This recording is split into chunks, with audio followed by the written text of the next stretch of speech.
Hey everyone, I'm Uriah Kaiser. I'm the founder and publisher of Potomac Local News. We're a local news website in Northern Virginia. This is Uriah Kaiser Reports. Today we are tracking the latest breaking details in what has become Virginia's redistricting saga, the quest to flip the maps, change the maps in favor of Democrats who now control the General Assembly, both House of Delegates, the State Senate, and the Governor's Mansion with Governor Abigail Spanberger and their push to make a 10 Democrat, 1 Republican map in Virginia. We have breaking news today out of Tazewell County following a lawsuit that was filed yesterday to halt this process. Again, breaking today, a Tazewell judge has reportedly halted the entire April 21st referendum on the constitutional amendment that would change the maps, potentially blocking early voting on this that was set to start on March 6th.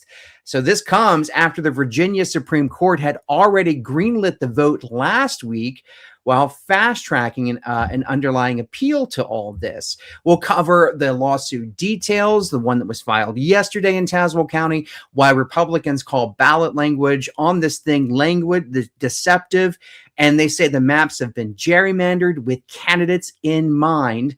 We've had the Bombshell report about Democrats drawing districts around specific politicians they want to run for these congressional districts, to include current delegate Dan Helmer, who announced he'll be running in Virginia's new 7th district should these maps pass. The ongoing court ping pong, what this means for the 2026 midterms in November, and why this fast-moving drama could decide control of Virginia's congressional seats all around. Stick around. All this is changing by the hour.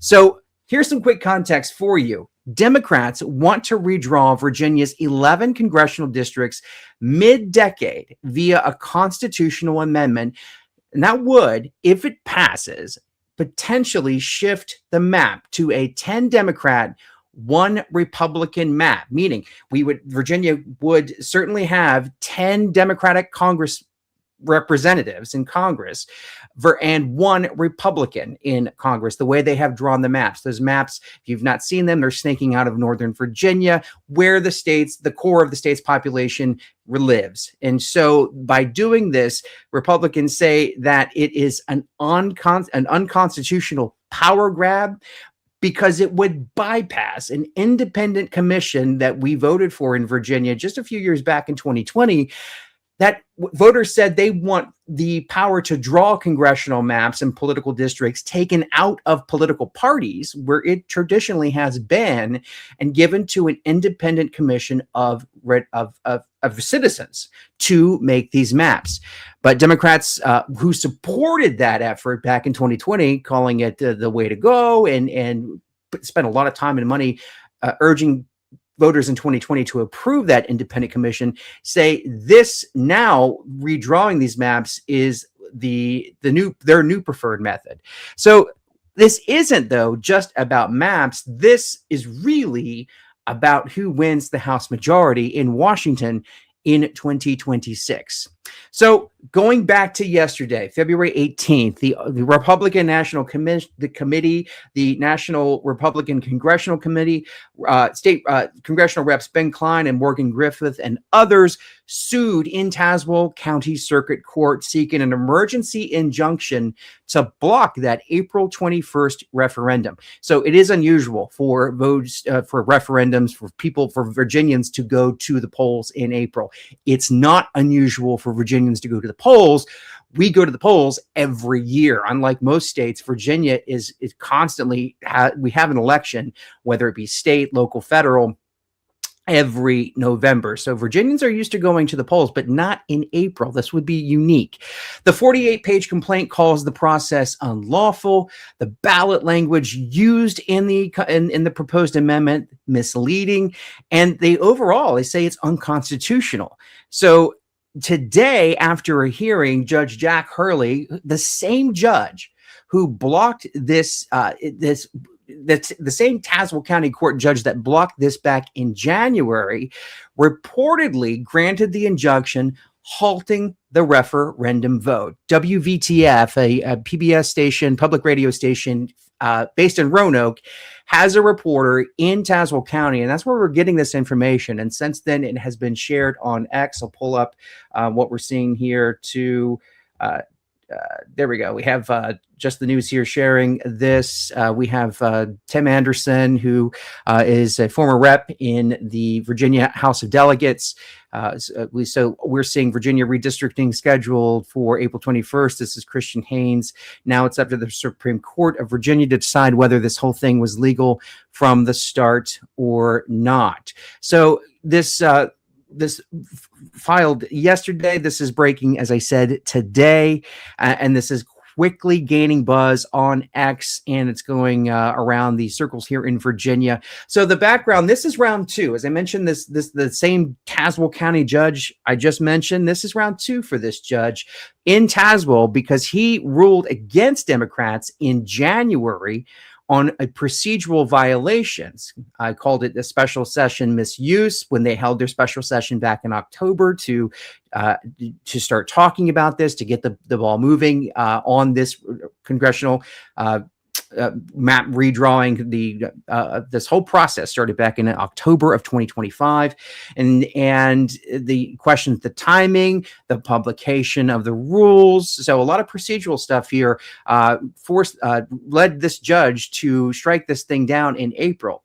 However, a week ago, the Virginia Supreme Court overrode it and saying the injunction has no effect on the April 21st vote while hearing an appeal that was filed to the Supreme Court. That was back on February 13th.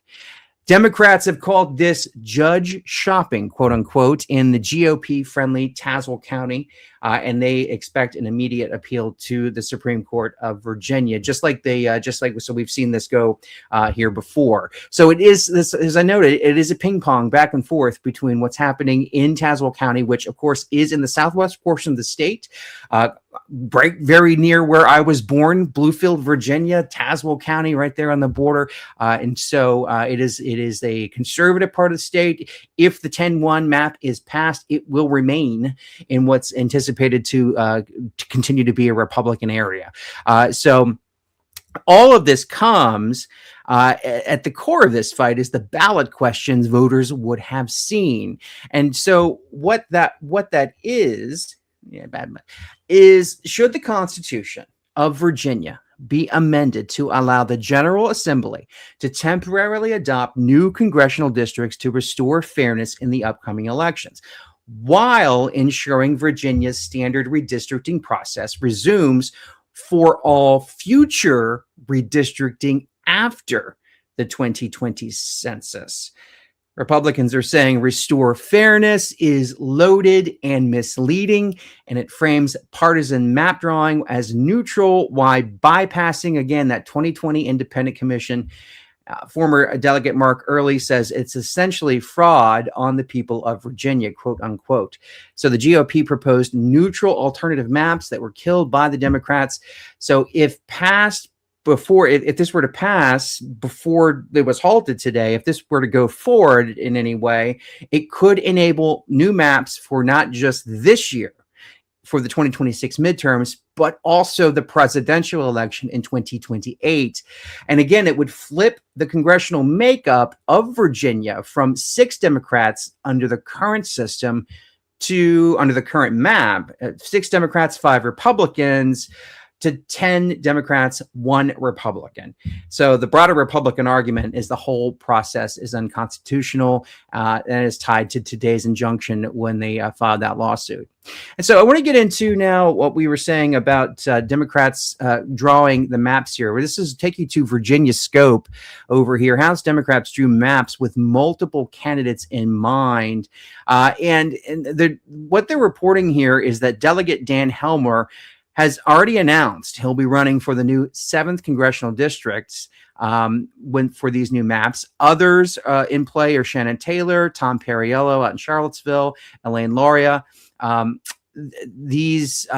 these well-known Democrats who have either run for office before or held office before, they're saying that these new districts, which again, the majority of them spur out from Northern Virginia, were drawn with these particular candidates in mind to get them to run. Senator Mark Obenchain, a Republican, says it doesn't look good, and redistricting should be about communities, not tailoring seats for favorites. And again, he says that this is fueling a sham process right here.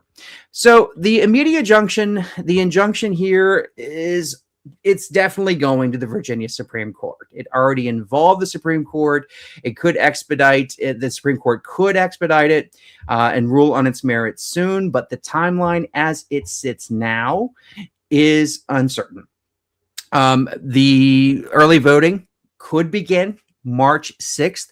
As you know, Virginia has one of the most liberal early voting policies of any state in the Union, in the U.S. 45 days of early voting before any election. So the April 21st vote on election day, on referendum day, early voting for that would begin on March 6th.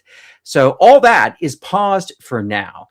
So right now, we're sitting in a purple Virginia, potential Democratic lock on delegation impacts, national House control. This, like I said, this all goes back to who controls the House, the U.S. House in Congress.